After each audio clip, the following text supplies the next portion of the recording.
धन्य धन्य एकनाथा तुमचे पायी माझा माथा दासोपंताचा अभिमान केला होता दर्शन दत्तात्रय चोपदार पुढे उभे काठी कर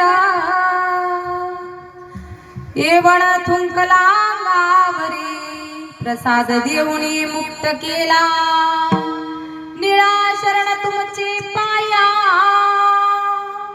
अनन्य भावी नाथ राया विठ्ठल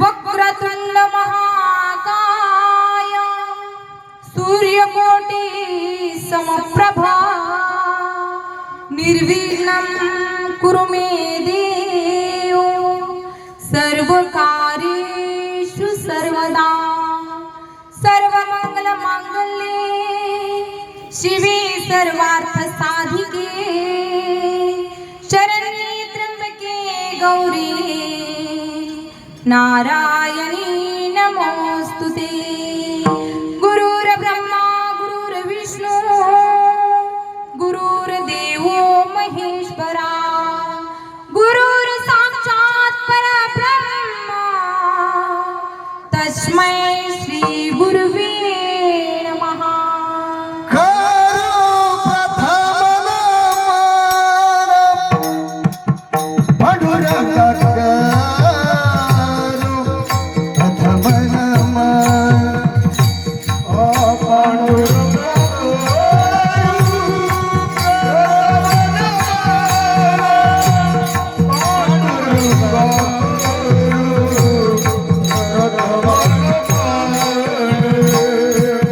पांडुरंग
प्रस्तुत प्रसंग प्राप्त स्थळी सेवेसाठी घेतलेला अभंग पिंपळनेर निवासी बलवंत वैराग्याची मूर्ती, चराचरी कीर्तिवंत, अलौकिक बलवंत धैर्यवंत, कृतऋणी भगवंत असे संत निळोबारायांचा भगवत भक्त शांती ब्रह्म एकनाथ महाराजांच्या जीवनातील कर्तव्यता आणि प्राप्तिव्यता ह्या दोन्हीचं दर्शन किंवा या दोन्हींचं मेळ ह्या शांती ब्रह्म एकनाथांच्या जीवनातील पाहिला आणि निळोबारायांनी या अभंगाद्वारे त्यांना 2 वेळा धन्यता दिली. विठ्ठल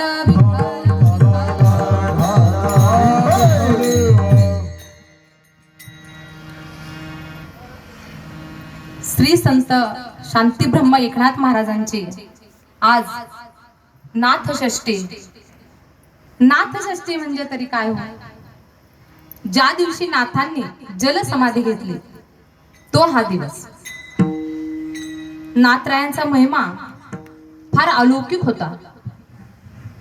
नाथरायांची भक्तीची परंपरा फार आगाध होती. नाथराय हे त्यांच्या भक्तीच्या परंपरेतील 4थी पिढी. नाथरायांचे आजोबा भानुदास महाराज, त्यानंतर चक्रपाणी महाराज आणि नंतर सूर्यनारायण महाराज आणि ही 4थी पिढी शांती ब्रह्म एकनाथ महाराज. त्यांच्या उपजतच त्यांना ही भक्तीचं वेड, ही भक्तीची साधना शांती ब्रह्मा एकनाथ महाराजांच्या अंगी फार मोठी त्यांनी देव आकळला होता. एवढी अगाध महिमा, अगाध भक्ती त्यांच्या अंगी होती. म्हणजे बघा, भानुदास महाराज हे सुद्धा एक फार मोठे भक्त होते.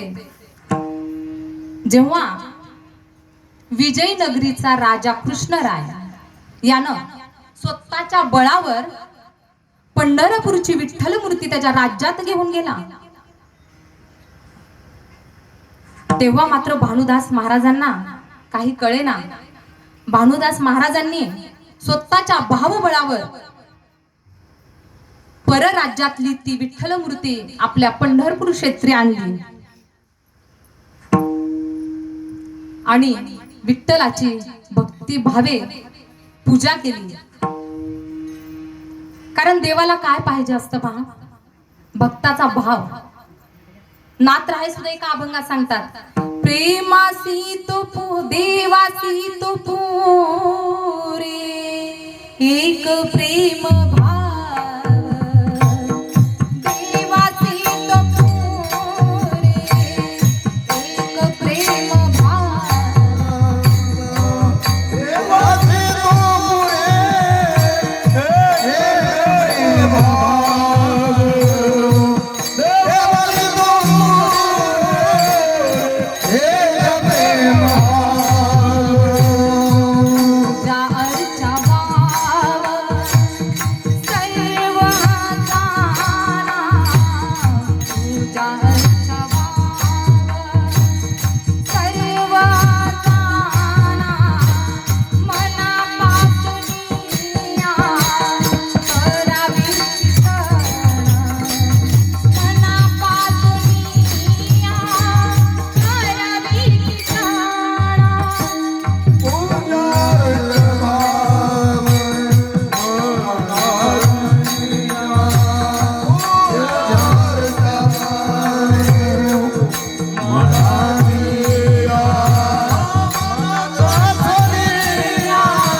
म्हणजे पहा, जे काही करायचंय ते मनापासून करायचंय, भक्ती भावानं करायचंय.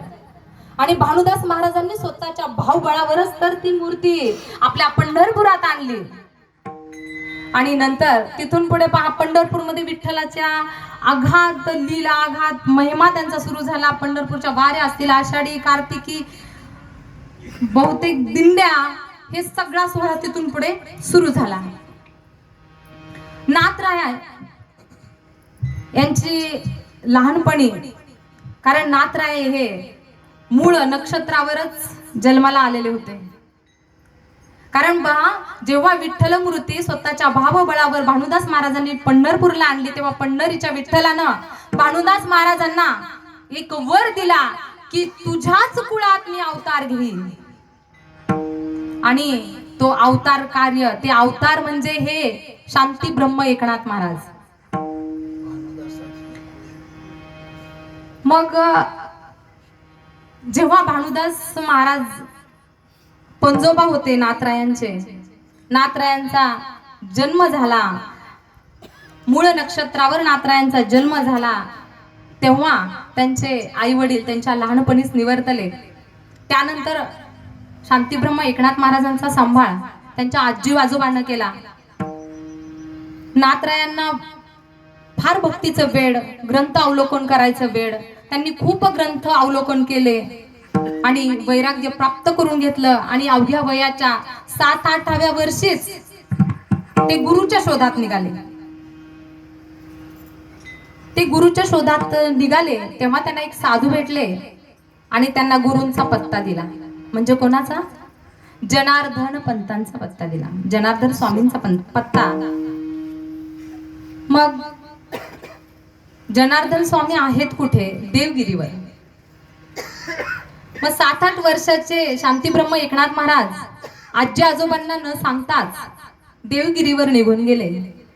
आणि तिथे गेल्यानंतर जनार्दन स्वामींना त्यांनी पाहिलं. जनार्दन स्वामींनी नाथरायांना पाहिलं. त्यांचं हे अलौकिक तेज पाहून जनार्दन स्वामी तिथेच त्यांना प्रसन्न झाले. त्यांनी नाथरायांना त्यांच्या जवळ ठेवून घेतलं आणि नाथरायांनी पण निस्सीम भक्ती भावानं गुरुची सेवा केली. मग सेवा करत असतानाच एके दिवशी नाथराय हिसाबाला बसले आणि त्या हिसाबातली आदली नाथरायांना काही सापडेना. नाथराय रात्रभर त्या आदलीचा हिशोब करत होते आणि अचानक त्यांना आदलीचा हिशोब लागला. नाथराय आनंदाने डोलत टाळ्या वाजवू लागले. आदली सापडली त्यांना. जनार्दन स्वामी अचानक उठले आणि म्हणले की का हो, कशाचा एवढा आनंद झालाय? तेव्हा नाथराय म्हणले, स्वामी रात्रभर शोधत होतो, आता कुठे आदली सापडली. तेव्हा जनार्दन स्वामी म्हणले, तुझं पुढचं आयुष्य सुद्धा असंच बिनचूक असेल. स्वामींचा आशीर्वाद, स्वामींची कृपा फार नाथरायांवर मोठी होती. नंतर जनार्दन स्वामींनी नाथरायांना सांगितलं की तू आता साधना तर त्यांची चालू होतीच. त्या देवगिरी जवळच शूलभंजन नावाचा एक पर्वत, त्या पर्वतावर नाथरायांनी आपली साधना पूर्ण केली. नाथराय साधना करत असताना इतकं विदेही अवस्थेत जायचे, इतकं विदेही अवस्था त्यांची व्हायची की एक भुजंग म्हणजे साप त्यांच्या भोवती विळखा घालायचा आणि त्यांना अशी छाया धरून बसायचा. म्हणजे इतकी विदेही अवस्था नाथरायांची व्हायची. मग अशी अवस्था जेव्हा नाथरायांची झाली, तो भुजंग जेव्हा नाथरायांना विळखा घालून त्यांच्यावर छत्र धरून बसला आणि तेवढ्यातच एक शेतकरी स्वामींकडे दूध घेऊन आला होता. त्यानं ते पाहिलं आणि मोठ्यानं ओरडला, घाबरला. पण हे नाथराय घाबरले नाही. ते कसे होते? शांती ब्रह्म. ते शांती ब्रह्मच होते. शांती ब्रह्म एकनाथ घाबरले नाहीत. आणि तेव्हा शांती ब्रह्म एकनाथांना विठ्ठलानं, परमात्म्यानं सावळ्या रूपात त्यांना दर्शन दिलं. विठ्ठल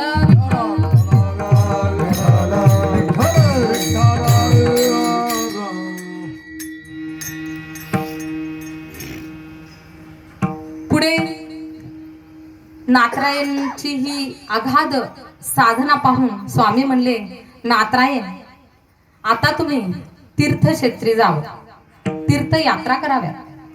नाथराय पुढे तीर्थयात्रेला निघाले. तीर्थयात्रा करत असतानाच ज्ञानेश्वर महाराज भेटले. फार आनंद वाटला. नाथराय म्हणजे बघा, नित्य ज्ञानेश्वरी पठण पारायण करायचे. आणि नंतर नाथराय जेव्हा पैठण क्षेत्री परतले, तीर्थयात्रा करून पैठण क्षेत्री परतले, तेव्हा नाथराय ज्ञानेश्वरी पारायण सोहळा मोठ्या उत्साहात करायचे. आणि ह्या उत्साहाला एके दिवशी जनार्दन स्वामी आले. जनार्दन स्वामी पैठणला आले नाथांकडे आणि नाथांना सांगितलं, भागवतातले जे 12 स्कंद आहेत त्यातले एकादश स्कंद आहे, त्यातलं प्राकृत टीका वर्णन तुम्ही करावं अशी इच्छा स्वामींनी नाथरायांकडे व्यक्त केली. आणि नाथरायांना सांगितलं, हे पहा नाथा, आता तू गृहस्थाश्रम स्वीकारा. आणि मग नाथांचं लग्न झालं. नाथांची पत्नी गिरिजाबाई, तीही नाथांसारखीच खूप सद्गुणी, परोपकारी अशी नाथांची ही पत्नी. आणि बघा, नाथ चरित्र जे आहे, शांतीब्रह्म एकनाथ चरित्र जे आहे, यात राग हा शब्दच नाही हो. राग ह्या शब्दाला जागाच नाही, कारण नाथांना कधी राग येतच नव्हता. नाहीतर तुम्ही आम्ही पहा, आपल्याला राग लगेच येतो. विशेषतः येतो की नाही, नाकावर येतो. नाक नसलं तरी येतो, पण राग येतो. पण नाथांच्या चरित्रात राग हा नव्हताच. पण काही कुटाळ व्यक्ती ज्या होत्या पैठणमध्ये, नाथांना राग यावा म्हणून फार कुटाळ वृत्तीनं काहीही करायचं. मग एके दिवशी बघा, एक मनुष्य, त्याच्या मुलीचं लग्न होतं. लग्नासाठी खर्च फार. मुलीचं लग्न म्हटलं की बघा, रुकवत आला, देणं घेणं आलं. आपल्या महिलांना तर फार हिशोब फक्त इकडे असतो, करायचं मात्र इकडे. मग त्या बापाला चिंता लागली की आता एवढे पैसे आणायचे कुठून. हळूहळू पैसा गोळा केला. 200 रुपये कमी पडतात त्या काळी. हा, आता 200 रुपये इथल्या इथं पाऊल टाकलं तरी पुरत नाही. त्या काळी 200 रुपये कमी पडले. आता काय करावं, कोणाला मागावेत?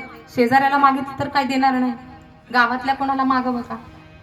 मग त्यांना एका व्यक्तीने सांगितलं, पैठणचे नाथराय आहेत ना, ते तुम्हाला मदत करतील, तुम्हाला 200 रुपये देतील, तुम्ही त्यांच्याकडे जा. तो मनुष्य घरातून निघाला, पैठण गावी पोचला. आणि आता नाथांच्या वाड्यात जायचंय.